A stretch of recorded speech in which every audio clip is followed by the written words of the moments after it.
JT, going into the fourth quarter, obviously you guys are down 11. What did you say to your teammates before those last two drives, and what got you into that zone that you got into? Honestly, we've been in those situations quite a bit, whether it be spring ball or fall camp. And what was going through my head was Coach Martin saying, "Go win the game." He says it all the time, is go win the game, and so that's something that we've been in that position before, and it was a great thing for our guys to go out there and execute it, and all 11 guys did their part. Far left, Ari. JT, it's been kind of an interesting up and down season, and we've asked you a lot over the last 5 weeks how it's been for you. Can you give us, now that you're at the highest maybe you've been in your entire career, some insight on what it might have been like after the Oklahoma game, and do you have a special message for people, maybe the loud majority who wanted you not to be the starting quarterback of this team anymore? I mean, I don't know. I'm at a great spot right now. I mean, it's my senior year, being a quarterback at Ohio State. Love the guys in the locker room, love the brotherhood that we have. And with that, that's what I focus on. I don't really focus on, I guess, the critiques that people have to say about me. I mean, everybody has right to their own opinion, and that's okay with that. And so that's something that doesn't affect me. But right now, I think I just am thankful and thanking God how blessed I am to be in the position I'm in. I tell you all the time, I'm just a little cat from Wichita Falls, Texas, that people don't even know that's on the map, So with that, just grateful for the position guys put me in, and can't say how much I'm blessed. Second row left, Jacob. There were two moments that stuck out to me. After the fumble, you were bent over on the field, looked like you're in total disbelief, and then before the fourth down play for the defense, you just sprinted out into the huddle there. Talk about what you were thinking about in the moment after the fumble, and then what you said to the defense there. Yeah, so when I had that fumble, I was actually trying to hand it off. I wasn't even trying to pull it, but I was just like, it was almost one of those things like, really, JT, right now? That's not the best timing.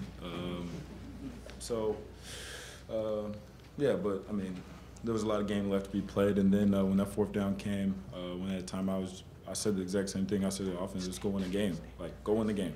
I mean, I was going through my head the entire game was, you have to go win the game. And then when it came down to the, critical moments, where we had to go make plays, we made those plays, and we were able to come out and win the game. Far left, Bill.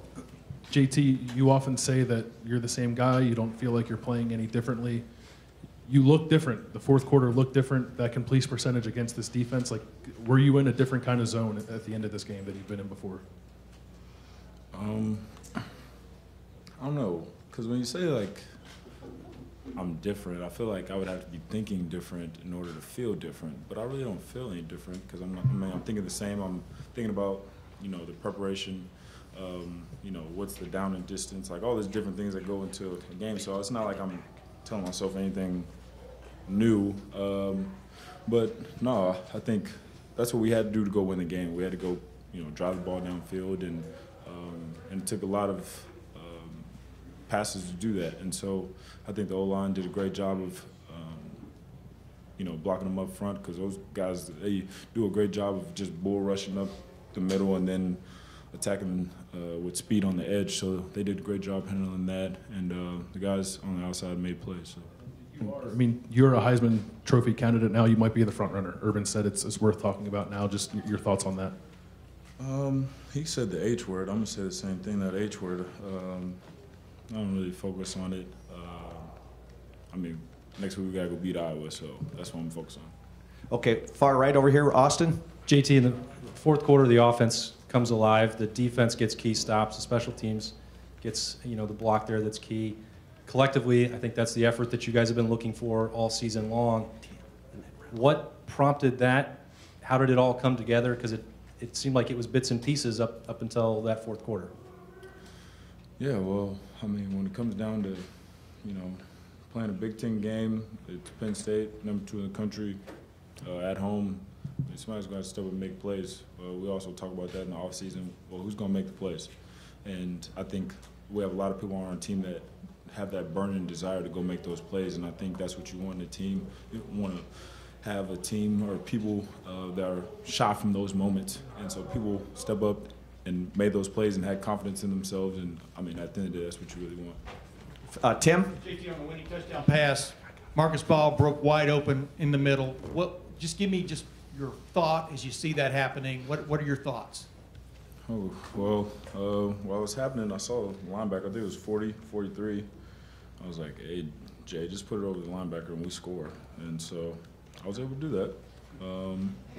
But that was about it because he was getting depth. I think he saw me looking at him and was able to put it in a good spot. Marcus made a great catch. Front row, Rob? JT, we've seen the videos of you behind the scenes like a crazed dog. And yet you're up here calm. How do you behave during the game? What do you say to guys? They know this about you, but is that inspirational to them, would you say? What is it inspirational when you say that? The way you, behind the scenes, deal with them. I don't know. I think something interesting that I didn't hear until Coach Wilson came, he said as a leader you have different clubs, like in golf.